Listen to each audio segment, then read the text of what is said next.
We've had interest rate rises every month since May, and yet inflation is not yet under control. How long does it take for these hikes to take effect? How do we measure the impact of rising interest rates on household spending, mortgage arrears, and the erosion of our buffers? And how vulnerable are we in a high inflationary environment, and what do we need to be most worried about? Welcome to The Elephant in the Room. This is the podcast where we love to talk about the big things in property that never usually get talked about. I'm Veronica Morgan, real estate agent, buyer's agent and buyer's agent mentor, co-host of Foxtel's Location Australia, author of Auction Ready and co-host of Your First Home Buyer Guide. And I'm Chris Bates, mortgage broker, recently ranked number 5 in Australia out of over 18,000 brokers in the annual MPA Top 100 Mortgage Broker Awards. Before we get started, I need to let you know that nothing we say here can be taken as personal advice. We always recommend you engage the services of an appropriate and experienced professional. We're joined today by Belinda Allen, a senior economist at the Commonwealth Bank. Belinda has extensive experience as a financial markets economist and currently works in the Institutional Banking and Markets Division of the CommBank. This division is responsible for managing the group's relationships with major corporate, institutional and government clients and providing a full range of capital raising, transactional and risk management products and services. But Belinda also hosts the CommBank Global Economics and Markets Update podcast, which provides great insights into the types of data or type of data and indices that bank economists have access to. Thank you so much for coming along today, Belinda. We're really looking forward to this chat. Thanks so much for having me today.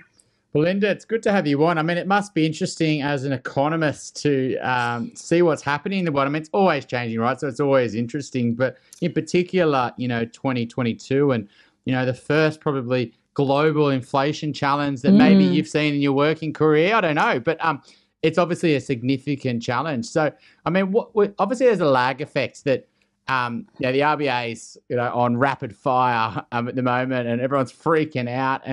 But we haven't really seen the impact of that. So, I mean, I guess what's your overall observation of where we're at in late 2022 and when we should start to see the impact of everything that's happened this year, I guess? Yeah, thanks, Chris. There was a lot in that. We talked about kind of high inflation, if we've seen it before in kind of our career, higher interest rates. And I think that's a pretty interesting place to start, right? Australia is now seeing its first interest rate hiking cycle since 2010. So there's a significant amount of people who haven't seen it in their career and also haven't experienced as a mortgage holder as well. So on our calculations, there are about 1 million first home buyers since the last interest rate hiking cycle. So that's a lot. There's also been economists, not me, I have seen interest rate hiking cycles before, but there's also been economists who are experiencing trying to analyse the economy and, in effect, how it will impact on households for the first time in their career as well. And also then add to that high inflation. We've got headline inflation at 7.3%. Say from the GST, we haven't seen that, definitely in my career. And so there's so many different forces at play. And I think the fact that we haven't seen this situation before for a long period of time, it's actually really hard for us economists to know how long it might take for households to feel those higher interest rates. And added to that, the complication of high inflation as well. So, when I went to university, we were always told those lags were around 18 months. Yep. That's what we were kind of told. That's based on history. But then you go, well, this history is different because we haven't had these set of unique circumstances before. Then, as Veronica alluded to before, add into that the fact that we know households built up significant buffers during the COVID period because we couldn't spend anything, then this situation is just different. So for us, economists, we're heavily leaning on high-frequency data to give us an idea about how quickly households may react. And the reality is, at the moment, we haven't seen a meaningful change in consumer spending patterns. Yeah. We have a little bit, but the pain is yet to be felt. But we are, though, seeing it in other economic data. So, for example, we're recording this on the 8th of November. We just had the Westpac Melbourne Institute Consumer Sentiment Survey. That fell by 6.9%. And that's now, it's lower than what we got to during the GFC. It's just a little bit higher than what we saw in the April 2020 lockdown period. And apart from that, you have to then go back to the 1990s recession to get a consumer sentiment reading that's been this week. We're in uncharted territories for a number of reasons, but consumers are feeling that it's going to get really hard from here because we're kind of forced to deal with higher interest rates, higher rent if you're a renter. Let's not forget about that. And also inflation is high. We haven't experienced that before. So it's a lot of pain at once, but then we can't forget the good stuff. We have a very tight labour market. We have accumulated household savings. So that should help buffer it. But that means it's just harder to kind of work out when will we start to feel the impact of those higher interest rates. And we also know that during COVID, we had a whole lot of people take out fixed rate mortgages. So they're yet to feel the impact of higher interest rates. So only those people with a variable rate mortgage have felt higher interest rates. And we know there's a lag between when interest rates go up, mortgage repayments here at CBA, it's on average 3 months. So then if you think back to 3 months ago, that was August. People have only felt the May, June, July rate hike, so 125 basis points. Starting to now feel the August one, let alone September, October, and now November. So it's really going to be a 2023 story, I think, when we will start to significantly see how households are dealing with these higher interest rates, coupled then with the roll-off of fixed-rate mortgages and still wearing the brunt of higher inflation. So it was a very long-winded answer to that first question. Is your view on inflation like it's the genie out of the bottle? I remember when I was in the UK back in 2008, I've said this on the podcast probably many times. We all say our same stories multiple times. But rates went to zero when I was a financial advisor over there, and I was like, oh, God, zero rates. Like, this is in the credit crisis, they called it over there, the global credit crunch. And, someone said to me 5 years later, would rates be zero? I said, no chance, right? But then they were. But they actually was zero for 15 years. And then you had quantitative easing of, massive with COVID and, massive stimulus programs. And, we just kept pumping money onto the world economies and freeing up people to invest money. And don't leave money in the bank, invest it. And so do you think we're finally, going to pay the price for, I guess, missing out on all the hard times over the last 15 years, which we potentially should have, but we didn't because we just pounded money into the system to get ourselves through?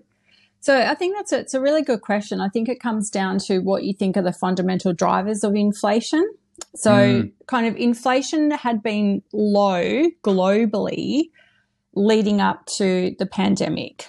Central banks were missing on their inflation target in most countries. So despite very low interest rates, despite quantitative easing by central banks, and, there are a couple of different thought processes around that. One is, we're just in a period where there was too much savings, not enough investment.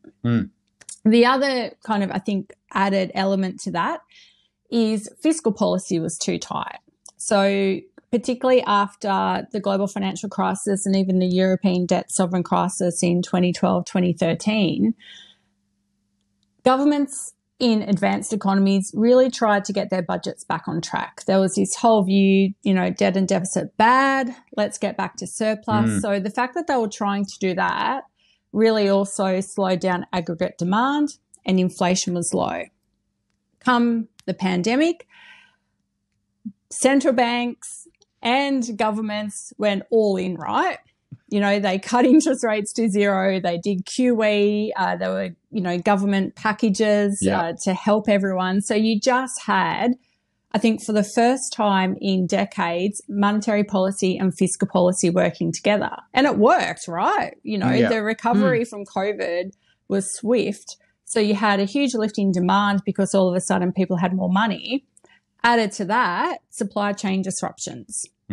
So you kind of had two drivers of inflation, supply issues and a huge lift in demand, that's just proved harder to rein in. So the supply chain disruptions are easing slowly.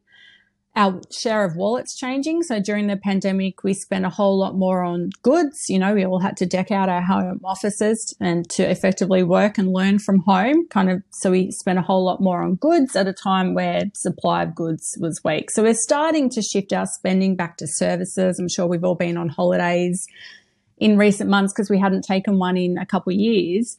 So central banks are confident that if they slow demand, they'll slow inflation, but I think it is proving stickier than what a lot of central banks thought, particularly when it gets into wages growth. Yeah. So that wage price spiral is something that central banks, particularly in the US and maybe to some extent the UK, Eurozone and New Zealand, is they don't want that lift in inflation to see wages growth lift up, because then business try to recoup higher wages through charging high prices, and you just get this awful spiral. So that's, I think, the concern that central banks are really trying to lean against, and that's why it could prove harder to kind of get inflation down if you do have that wage price spiral. And I think that's why some central banks offshore, particularly UK, US, are so adamant that they're going to pretty much tip their economies into recession to cool inflation, because if you don't, long-term consequences are worse. It might be different in Australia, which we can touch on, but I think that that's a challenge at the moment is how do you, in effect, slow inflation and slow the economy, but not kind of really make it that bad. You know, it's going to be hard. It's interesting. All of this is so fascinating because, like you said earlier, uncharted territory, and you're dealing with, you know, and we see it in a it's a similar thing on a smaller scale in property, right? So a sales agent who's only ever known a good market, only knows how to sell in a good market, is absolutely heads are spinning, don't know what to do in a slow market, and you know, vice versa. Those that know how to do it tough, you know, they don't really know how to take the benefit in a good market sometimes. So I wonder how much of the rule books need to be thrown out, because if this is constant sort of barrage of unprecedented, that's the word of 2020, wasn't it? You know, pivot, all the things that it's like, aren't we used to it now? Aren't we used to the fact that all the old, the ways in which you do cause and effect, cause and effect, cause and effect, everything that you do would result in a certain thing, and your planning and your fiscal policy and all this sort of stuff would result in certain things. And now we're all sitting here thinking, hang on a minute, it's not playing out as planned. And one of the things that really sort of struck me as you were talking earlier about, you know, consumer sentiment being at all, you know, a low like 1990s recession. And I thought part of that potentially could be media. You know, like social media, for starters, the proliferation of information and opinion in the current environment, also the news cycles and just what basically, you know, the sensationalism of headlines and journalists coming away, I guess, from proper journalism and not being funded to be proper journalists, much more in terms of sensationalism and clickbait, et cetera, et cetera. So it's just the world as it is today. Therefore, we're all reacting a hell of a lot faster to everything. But weirdly enough, we're not reacting to some of the things you want us to react to, or the economist, the RBA, for example, wants us to react to. But also partly with interest rate rises and using that as a lever to try to control inflation, you're only really hitting households that have a mortgage. Yep. And so isn't that just one of the fundamental weaknesses of that as a lever? That's the only one we've got, though. You know, it's a blunt instrument, that's for sure. So if you think about it, a third of Australians have a mortgage, a third rent, and a third own outright. So you are, in a way, relying on that proportion of the population that has a mortgage. But then if you think about it, it will flow through because, you know, we are seeing rents increase. Yeah. So you will see, you know, that side of the market start to slow as well. But it is the only instrument we got to really, I guess, help control inflation. But I think what we're also looking at this point in time is kind of going back to why we got into this place, because we want policy to work together. So we saw the budget just over 2 weeks ago now. And, you know, that is starting to work together with monetary policy. So it's not adding to demand in the economy. So that will help. But I think your point back to throwing the old rule book out, it just reminds us that human behavior constantly changes, and so does our reaction function. So, you know, one of the biggest puzzles we got in the current cycle is we know everyone saved more during the pandemic. We all built up these buffers. We like them. I like being ahead of my mortgage. So do I. Yeah. So the whole thing is, one of the questions we have is, will consumers, you know, moderate spending to maintain those buffers? Yeah. Or will we draw them down because, you know what, we like to spend money? I think that's a really hard question to answer at the moment, because we haven't been in this position before. So understanding the dynamics around that human behavior and what choices they'll make in this current environment, which we haven't faced before, is actually a really big forecasting challenge for us. Especially for the last few years, you haven't been able to go enjoy yourself, right? Exactly. Because you've been in lockdowns, you can't travel, and then all of a sudden you get a ticket, you're finally free. But actually, can you please stop spending, because we need to slow the economy down?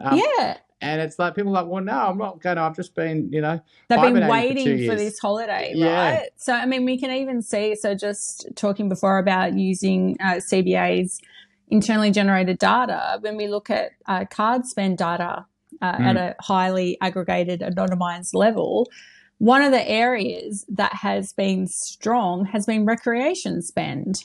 Yeah. And we think that is Australians travelling because they haven't been able to do so. We're seeing a slowdown in areas like food, eating and drinking out, but not recreation. So I think it is that pent-up demand for holidays that may have been booked during COVID that are now just being taken, that's kind of keeping some parts of consumer spending elevated. But, you know, we're kind of working out, well, what's the tipping point? If we look at kind of like forward bookings for holidays, like, you know, air tickets, travel agents, that's starting to come off. So it may look like a lot of that's passed. Like everyone's gone and enjoyed the European summer, not me, but other people. Yeah. You know, it may start to get reined back in. And one part of the sentiment release we just got out earlier was there was a survey to consumers about, you know, are you going to cut down your spending this Christmas? And more people than normal said yes. Yeah. So I think that will be a big telling point, is what does Christmas look like? What does the new year look like? And that will be really important answers when we talk about, you know, will the RBA continue to hike next year, or have they done enough? Yeah, I mean, when you say European holidays, I was just reflecting. I was in Europe and I was in the UK, and I put the TV on a few times, even though it's not a great idea on holidays. But I like reading. You know, I used to live in the UK. I want to see what's happening in the news. You know, I don't mind UK TV. It's pretty good. And it was so dire. But I mean, it was always so dire when I was there, to be honest, because I was there 7 to 11, which was the credit crisis. And you know, then also talking to people on the street and like catching up with friends, and everyone's going on about the electricity and gas prices going through the roof. Like, it was their favorite. Do you know it's going down to £1,000 a quarter or something like this. And, it's a huge amount. Huge, yeah. And but then I was also watching what the government jobs were doing, and we had buses were on strike, trains were on strike, and so that wage spiral was absolutely happening because people were striking, and people were saying, well, you know, I need a pay rise. It's 10% inflation this year, and we're forecasting 10% next year, so that's a 20% increase to my costs.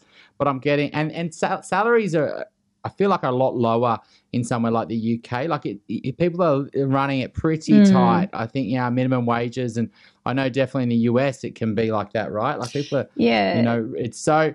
Do you think that the wage spiral that maybe is going to be a bit more prolific in the UK and US, maybe our higher salaries and our higher minimums is, you know, and potentially our cutback in spending, it's not going to potentially get out of control here as potentially it might over there? I don't know. What's your thoughts? Yeah, so I think wages growth is probably one of the key answers to working out if we'll see as higher interest rates in Australia as we build offshore. So Australia has high inflation with 7.3% for the year to September, US 9-ish, UK double digits. It's a pretty big difference there. But one of the big differences in Australia is we haven't seen a significant lift in services inflation. So primarily that's driven by wage costs. So in Australia, wages growth still quite contained. We actually get data next week on that. We're expecting still sub 3% wages growth. And it comes down to our wage setting mechanisms in Australia. So 40% of the wage bill is determined by enterprise bargaining agreements. So they're generally set over 3 years. So it's hard for 40% of our wage bill to change quickly to market conditions. So that can be problematic because for those people, you're not keeping pace with inflation, but then also it's helping us not have that wage price spiral. So it's a real tricky situation. We've seen the minimum wage lift. We saw that announced in June, 5.1% for our low income earners. So that's positive. And then for the remainder of the wage bill, if you're on an individual contract, we have seen some increases, but still not what you would expect given the tightness in the labour market. So wages growth here is just not responding to the tighter labour market. There are some institutional reasons for that. So that should help us not have that wage price spiral like we're seeing offshore. So it should mean the RBA has less to do here. Yeah. That's our current thinking. Chicken and egg a little bit though, because it is. It's like if you are I don't know which employer, is which. Yeah, an employer, like if someone's saying to me, okay, yeah, it's low unemployment, but do I really need you? Like, do I really need to hire you? Or do I really need to pay more? You know, if I know my future demand isn't as certain because of the overall economy, and do I really want to go and invest in my business and hire more staff right now? Or do I want to sort of be a bit more conservative and consolidate? And so if you stop the business investment into staff, then the employer will ask for more money, and they're like, well, actually, you know what? There's not actually any jobs out there. We're not. And do you think that that's what they're trying to do? That's the benefit of tipping an economy into recession, is you almost stop, people hiring, which, you're not going to get wage increases, but you also might lose your job. So I think in the is that sort of what you think? Yeah, so I think that's definitely a part of it. So the labour market was incredibly hot the first half of 2022. Like you couldn't get new staff if you wanted to, or you were paying overs to retain your staff. So there definitely was a period when post the Delta wave and kind of the Omicron wave didn't really impact that too much at the start of 2022, when the Australian economy was running hot, pre-RBA rate hikes, where we did see cases of really strong, anecdotal feedback on wages growth. Yeah. To me, that seems to be waning a little bit. And I think there are two reasons for that. Obviously, as you were saying, Chris, businesses are now looking forward maybe to a softer period in 2023. And then, of course, the other factor is we've had an increase in labour supply because we've had a return of net overseas migrants. Yeah. So they've actually come back stronger than what I think everyone thought. So you've just kind of changed the dial a little bit on the demand side, but also the supply side. And in Australia, our participation rate, so that's the number of people of working age who are either looking for work or working, is at a really high level. Latest figures, 66.6% above where it was pre-COVID. In countries like the UK and the US, the levels are still well below what they were pre-COVID. So their participation rates are lower. So their supply of labour has been constrained, which has added to wages growth over there. It's actually helped contain wages growth here. So there's just a number of different factors, which I think should mean in Australia a lower lift in the cash rate compared to offshore, a lower lift in the unemployment rate, and not as a bigger slowdown in economic growth. I sound like Goldilocks right now, but that is kind of the central scenario in Australia, is that we will hopefully get out of this in a better situation than some of our global peers. One of the things that never occurred to me until you were just talking then was, what is the impact of immigration, so population growth through skilled workers, on inflation? Yeah. Do they contribute to it? Well, I guess it's the same as they contribute to economic growth because they come here, they want housing, they want food, so they add to demand, but at the same time, they help our labour supply. So it's kind of, in a way, it can net out. And I think, one of the things that, we're kind of thinking about over the next couple of years is there'll be probably two main impacts from the return of net overseas migration. It's going to impact housing because we've already got very low residential vacancy rates in Australia. Rents are already rising, so there'll be challenges around that. But at the same time, we know there's chronic labour shortages, particularly in, some fields. So it will help alleviate that and help some businesses expand. So I think that's kind of the two things that we're thinking about in relation to migration. If you think to inflation, there's been a few main drivers why we've got high inflation in Australia. Food, because we've seen floods, disruptions around that. Petrol was a big one because of the war in the Ukraine, huge increase in oil prices, and the cost of building a new home. So any people out there who have renovated recently, if they could get a builder, they would charge at least 20% more than they would have been a few years ago. So they're all kind of the three main drivers of inflation. Some of that was government policy led because of home builder. You saw a huge amount of demand at once, as well as supply chain disruptions around materials. So that will start to come down. We have seen housing construction and building approvals retreat a little bit. So we do think we're kind of maybe past the worst of that. They agree, clearly.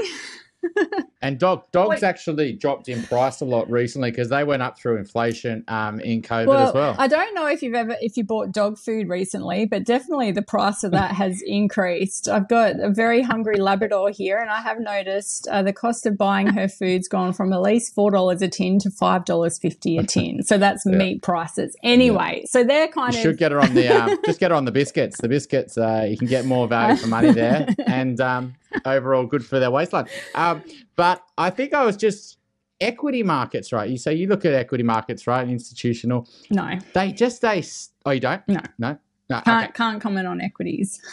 Well, I mean, as a general sort of observation, they're staying stubbornly high, right? You would think global inflation, massive increase in interest rates, the cost to consumers, to governments, to corporations, right, to their interest bills, right? You would think that the forecast for companies is pretty dire, and you would think you would see future company profits are going to be smaller, and then revaluation of companies. But when you look at the stock markets around the world, they're down 5-10%, right? Like we're not in any sort of major crash. And I think when you look at where the money is, right, people are sort of betting that things are going to be okay, right? The economies are still going to be.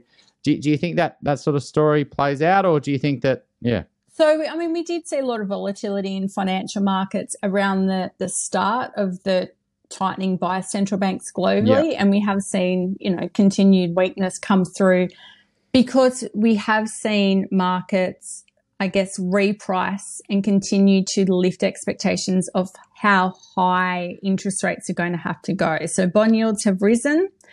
The other big thing that we've seen is the US dollar strengthen. So the US dollar has risen significantly. Generally in that environment, you see currencies that are considered riskier or maybe more leveraged to commodities like the Australian dollar fall. So US dollar strengthened, Aussie dollar has fallen. So we have seen financial markets react. I think there is still a lot of uncertainty about how central banks are going to navigate this high inflation, higher interest rates, slower growth environment over the next 6 months. Yeah. And just where cash rates, particularly in the US, will land. I think there's still some uncertainty about that. And just how high they're willing to go and how deep their economies will slow as a result. And I think the other big uncertainty at the moment that hasn't helped financial markets is what's happening in China.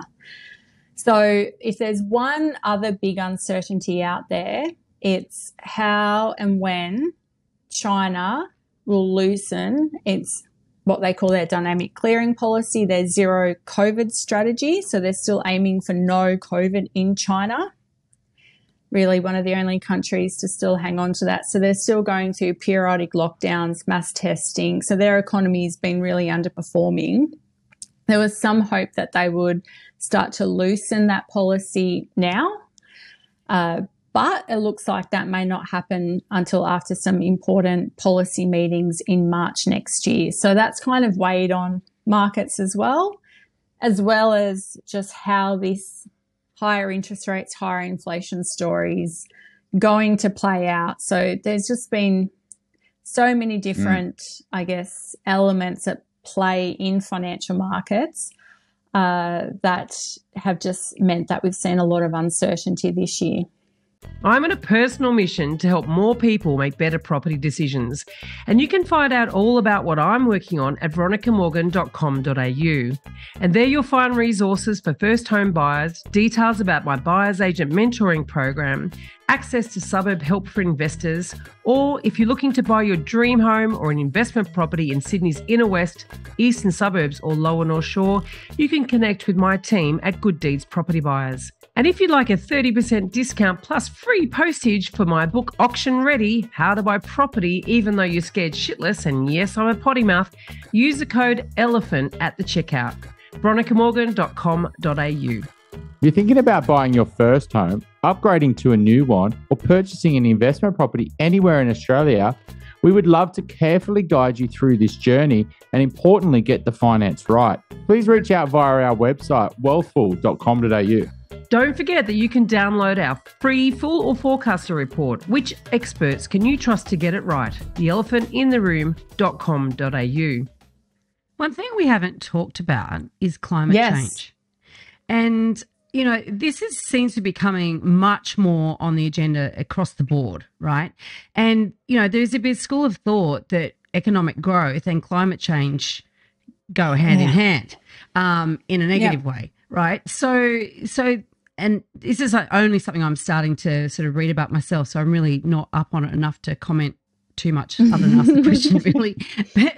But what sort of work are you doing, or what are the thoughts around really how long can we continue to grow? And do we have to redefine what is termed or what is accepted as good levels of economic growth in light of the fact we're basically destroying the planet? Yeah, so that's a really great question, Veronica. So maybe just to give you an idea about what the research team here at CBA is doing, we actually now have expanded the research that we do. So we do a lot more research on what we call sustainable economics. So looking really at that main idea about how we do continue to grow and in effect, the resources that you need in effect for per unit of economic growth. So that's been historically high. It's been historically very high in Australia just because of the composition of our economy.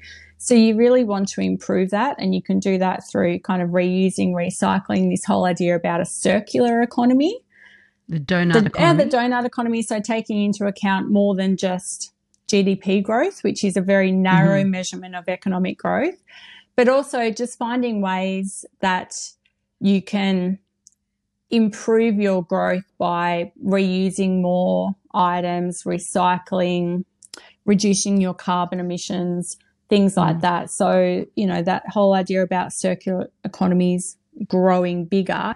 But then also when you look at the investment that needs to take place to meet the goals of reducing carbon emissions is very large and requires a lot of natural resources. Now, Australia has some of them, like lithium, like nickel, like copper, things that you might need in electric vehicle batteries and things like that. But you need a lot of investment dollars, and that is challenging to make that investment at a time where we already have capacity constraints and high inflation and a war in the Ukraine. So, there's never an easy answer, but I think there are more people in more industries focus on this, which is only a good thing. we started this conversation, talking about interest rate rise and how long it's going to take to have a meaningful impact, and also the impact on consumer confidence of just negative the media story, I guess, around this. What interests me, and I did marketing at uni way back when, and it's always sort of bothered me, this drive of marketers to create demand for products that were never existed in the first place. I mean, like we used to cook our own cookies, right? We used to bake our own cookies, and then a clever biscuit manufacturer said, I don't know, I can make a bunch of these at scale, put them in packets and sell them, etc. And then you get one packet of biscuits broken down into little tiny packets of, daily portions for the kids to go to preschool. And you know what I mean? It's just this marketing goes mad. It creates more landfill. It's generating demand for stuff we don't really need. You could have a packet of biscuits and break it into small containers if you wanted to, but no, it's all marketed at the convenience. That's just one example of so many things in our lives that has had I think, a negative impact just in a lot of ways, but obviously does have a knock-on effect in the climate, right? So there's actually, so we talk about the massive investment to create circular economies and reuse and recycle and put things back into the production rather than into the ground or into landfill. But then culturally, we've got a problem too. We're too affluent. We're basically being killed by affluence, right? It's an interesting point. We've changed the nature of our economy to be a services-oriented economy. So all those things that are saving us time through neatly portioned biscuits mean we now have more, I guess, time and money to spend on doing other things. The affluence has created this services economy. You might have a cleaner, you might have a dog walker, get your shirts dry cleaned, all those things. So we've created an economy because of that, that's employed a lot of people. So it is, I guess, I think what you're trying to get at maybe is how much is enough. Yeah. I don't know. But I think it's about then, as economics always is, it's about the incentives to try to change behaviour. So what do we want to do around climate change? What are the incentives to do that, and how are we going to act? So pricing signals, government mandates, et cetera, are things that if we get, really serious about this, things that might have to occur, like putting a price on carbon, which we have seen, and all those programs. So I think we are getting there slowly. If you just think about everything that's happened over the last few years, and we've continued to see a lot of significant change by private companies in making, inroads into this. So even though, for many years we haven't seen such big wholesale changes, we do know a lot of companies have made some pretty good inroads into improving sustainability practices, biodiversity practices, so that can, there are things happening, but obviously there's just so much more inroads to come, and what our economy looks like through that is going to be really interesting, given, we have a lot of carbon emissions because of agriculture, because of the materials sector, and also transportation, because we are so far from everyone else. So there's going to be some really interesting challenges and opportunities for Australia based on that. On the sort of arrears front, I think we're bringing it back to more sort of property. How a level one thinking with property, and this has happened, multiple times. I'll get a client and they'll be like, interest rates are going up. That means people are going to go into arrears. That means people are going to fire sale, right? And you're going to see all these listings on the market. And, that's just not what happens, right? People don't, know that it's only a small portion. They're really struggling. They've got the buffers, etc. So what is CBA sort of seeing? And what are you sort of seeing any like hot? It's not going to be across the whole board, right? There'll be certain pockets that are more likely to be a bit more likely to have a problem with, arrears. So what is CBA saying, and how bad do you expect it to get if rates do stay high for, 3 to 4 years? Like, I think when I'm having conversations with clients, I say, look, let's plan for worst case.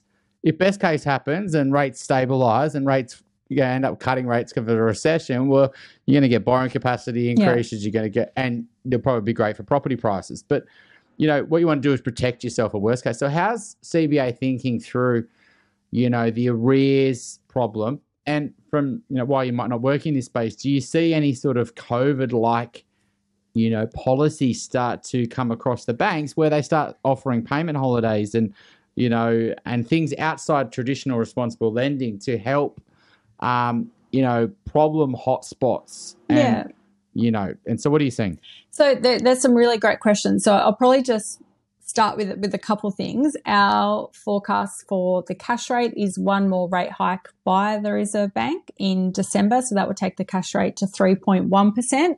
We then have them on hold for most of 2023. Right. The risk is they do have to do more, a slightly higher terminal cash rate, but we're not forecasting a significant amount of more tightening to come just because we see the consumer slowing quite a bit in 2023, and the fact that we don't have that wages growth issue here, and we expect inflation to come down. So that's kind of the first thing. We don't have interest rates going too much higher. We also don't have a material impact on the labour market forecast either. So the unemployment rate is currently 3.5%. We have it drifting, closer to 4.5% by the end of 2023. So that historically is still a relatively low unemployment rate. So we've got a lower peak cash rate than what financial markets are pricing in, and what some other forecasters are pricing in. We've got a lift in the unemployment rate to a still low level. So that's quite a reasonable economic environment. So because of that, you wouldn't expect to see too much of a pickup in arrears if that labour market stays on track. So that's kind of the first thing I'd say. The second thing is I don't have any insight as to that arrears data. I only see a very select amount of data, but arrears continue to be much lower than what they were at the height of COVID. So hardship arrangements have come down since national lockdown, and savings are still very high. So what we do think, and, the Reserve Bank has said this as well, it's really going to be a small proportion of people who are maybe newer borrowers, more recent borrowers who really, borrowed at capacity, that will be the most impacted from these high interest rates. On average, people are still well ahead on their mortgage. I think in the RBA statement on monetary policy they released last week, they said around 1 3/4 years ahead on their mortgage. Now that has come down because obviously repayments and interest rates have come up, but it's still a pretty benign environment for things like distress sales and hardship arrangements and those types of issues. So we do continue to think home prices will fall just because we're still going through the interest rate hiking cycle. So they've fallen nationally about 6.5%. We do have them falling around 15% peak to trough, so still some falls to come. Each capital city is kind of performing very differently at the moment. So Sydney obviously fell the fastest. Brisbane is catching up pretty quickly. They've been falling pretty quickly. But we do have falls kind of levelling off towards the second half of next year because we've actually got the RBA cutting interest rates late next year. Just because we have that slowdown in the economy, that lift in the unemployment rate, that should allow the RBA to kind of start to reduce the amount of tightening they put in the system this year, which is actually, if you look at housing debt servicing costs as a share of income, they'll be back up to the peak we saw back in 2010. So when the cash rate was well over 7%. Yeah. This is interesting because I've got a bit of a theory on this, that we're just not used to it. Like you said earlier, I mean, we've had over 10 years of interest rate falling, and people that have got homes that have never experienced higher rates have always experienced them going down. And we have that recency bias too, that we think that only what's just recently happened will continue to happen. But we'll all ultimately get used to, the new environment, right? I mean, 20 years ago, we were all used to interest rates probably around 10%, or a lot higher anyway. So is that the sort of opinion of the bank, that everyone will just get over it? I think the issue is, since then, there's been such a lift in the amount of debt we've taken on. So that's been the big, in effect, levels change, is that we are now just spending much more of our income on debt servicing, that it's not like it can go back to that level just because property prices have risen so much. You now need to borrow so much more to buy a home. So, look, the cash rate's going to be higher than what it was during COVID. I mean, 0.1% was incredibly low, emergency levels. So we can't see it going back there, but it doesn't mean that it's going to stay at, above 3% for a prolonged period of time. We are going to have economic cycles. The cash rate will move up and down. That's kind of, what it has done historically. The unusual thing has been that we didn't have an interest rate hiking cycle for 12 years. That was the unusual thing. So I think we're going to have to go back to both monetary policy and fiscal policy, kind of helping to manage the economic cycle. But that doesn't take away from the fact that I think over the coming few months, everyone's going to really feel the material lift in interest rates we've seen since May. And higher inflation not everyone. As well. But not everyone. Not everyone. But I think everyone's feeling higher inflation, particularly rising rents are coming through. Yeah. And what we do know, particularly if you're a lower income earner, you spend way more of your wallet on those essential items which have risen the fastest. So, there's a lot of challenges around that. It's hard in a way to talk about the macro level because everyone does face such completely different circumstances. But we do know it, for those people, it will be a challenging time. And I think that's why you've started to hear, just over recent weeks, just a bit more chatter from the federal government on energy prices. It'll be really interesting just to see what they do kind of over the course of the next few months. Yeah, well, that contributes to it too, doesn't it? Contributes to inflation. I mean, I guess in the lower income earner segment of the population, then inflation itself is going to contribute to lower spending. Well, yeah, so you're spending but getting less for your money. So what, volume growth, if you think about it that way, the amount you can spend is actually going down. And we've already seen that happen, particularly for food and other household goods. The real spend, or the volume spend, has started to come off. So it is, hard to kind of look at. Often you hear, we spent X amount of dollars, yes, but you got less for your money. Yeah. And we've seen people trade down in terms of quality or brand as well. Yeah. So you've seen switches in relation to that. Got it. And one of the, I guess, key data points you often hear economists talking about is retail spending.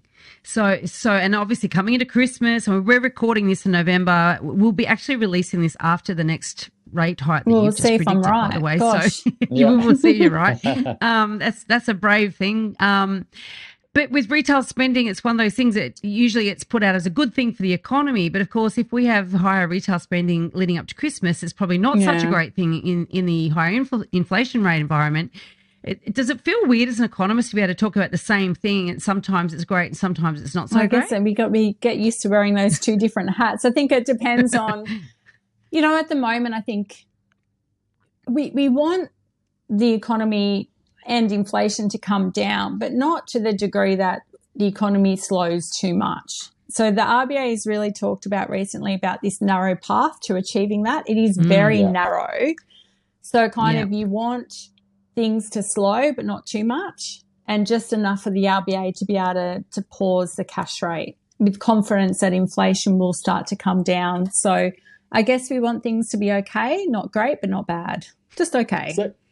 So Belinda, we don't want to grill you on this, or I'm asking you the question, but, you know, we did a podcast, the Fuller Forecast Reports, and we did on the banks. We did on usual, commentators in the property market, how they like make all these amazing forecasts, and the next year you look back and everything's wrong, right? Yeah. And there's some serial sort of great forecasts out there, to be honest, and we sort of give them our gold star. But the banks have kind of got it wrong for a long time around the property market, and in particular in COVID, and 20% falls and 20% up.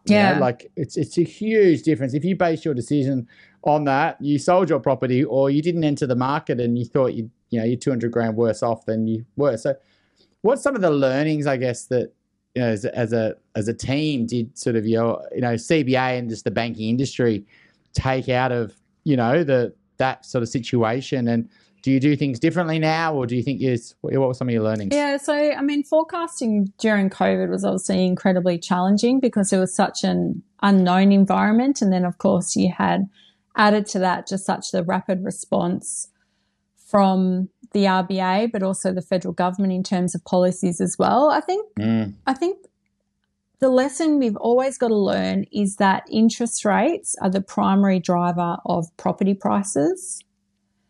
So if interest rates are going up, property prices are more than likely to be going down, and vice versa. It's incredibly tied to the interest rate cycle broadly. Obviously, you're going to have differences to that if, there's not a lot of stock on the market, et cetera, et cetera. And we know there's not a lot of stock on the market at the moment. So I think, that's a lesson, is the policy response is incredibly important when you're forecasting. Yeah. And I mean, even things like, we do whatever we take. So, I mean, it's the Draghi.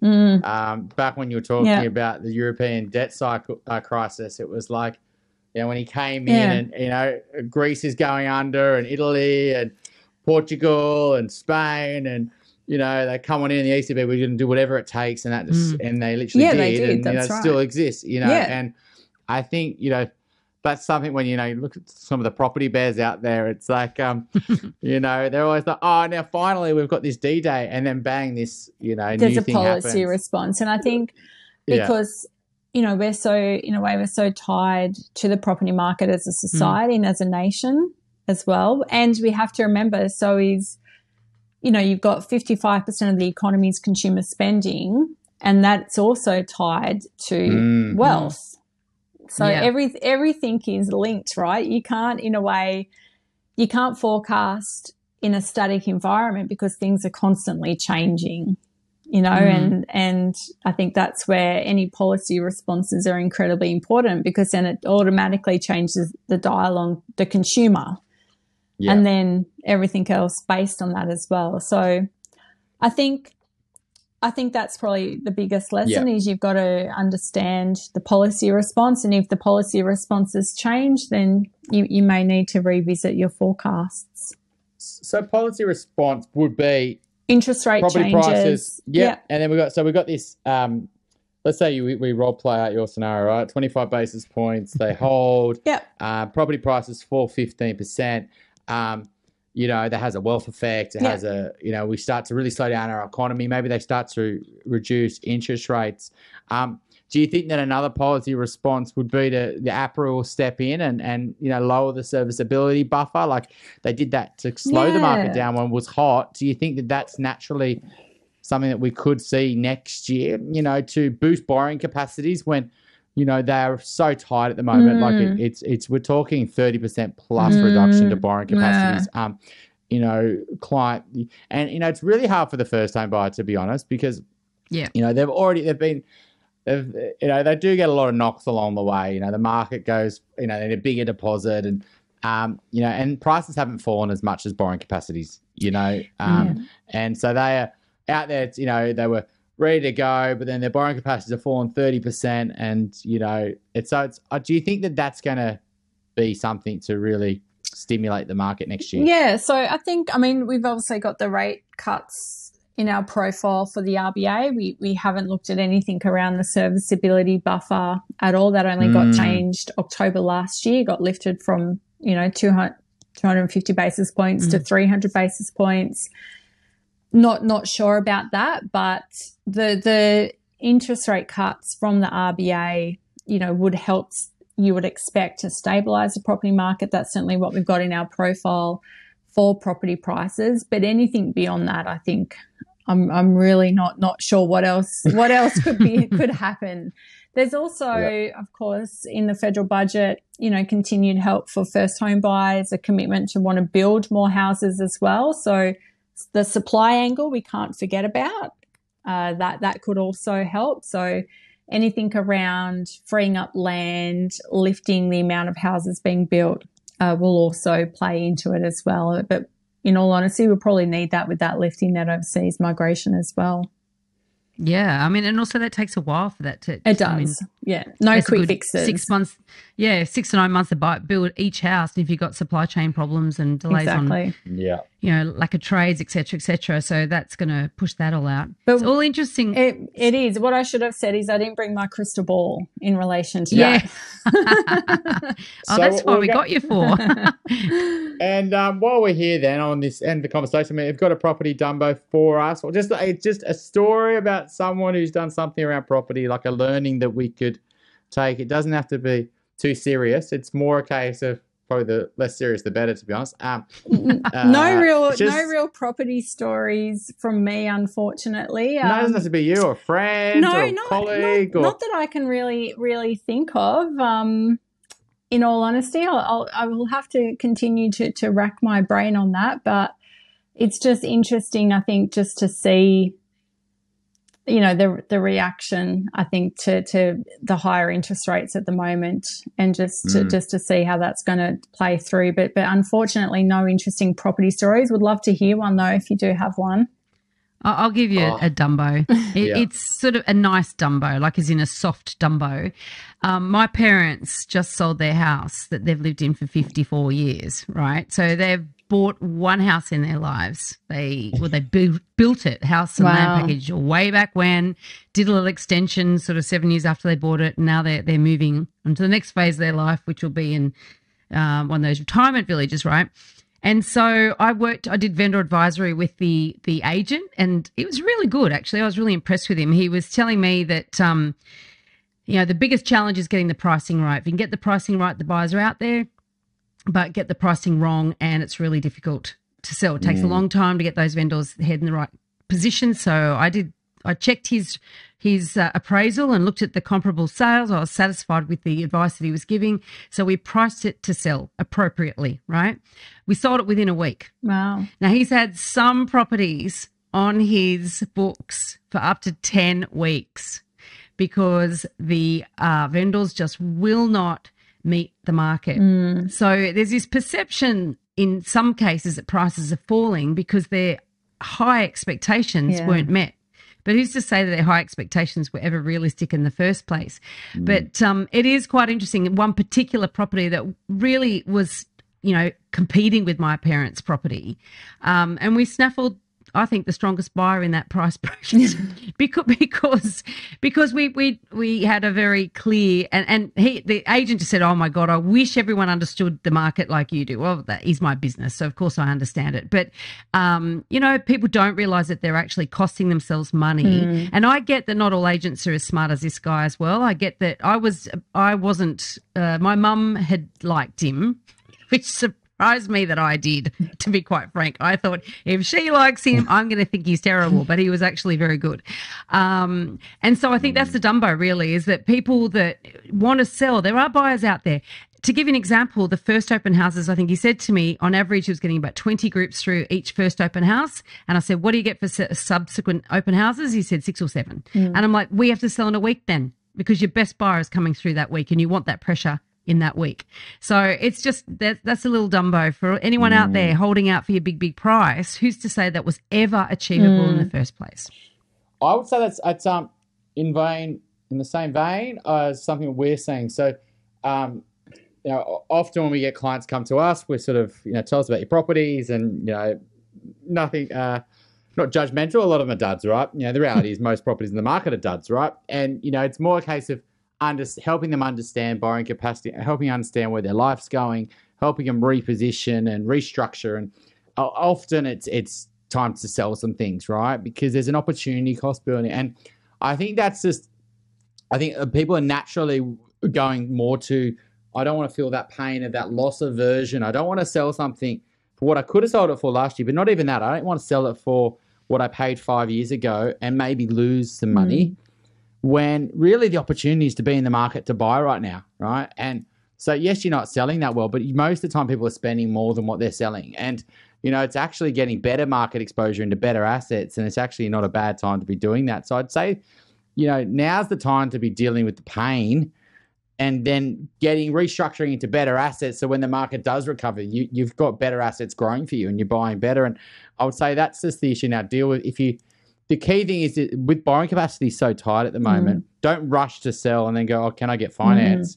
It's like figure out how much you can really borrow. Figure out what are you going to buy. Make sure that that's achievable rather than you're rushing your sell. And then also picking the right agent. Veronica, we had a client last week where absolutely it was the wrong agent, and you know, but switching agents and all of a sudden things might sell. It hasn't sold yet, but it's highly likely. And so that's the other thing is if the agent's not doing the job, get out fast, go somewhere else, because you know you're missing the opportunity of buying in better market conditions, assuming you can find something quality. That's the challenge. So thanks so much for coming on, Belinda. There's so much we can cover today. I know. Thank you.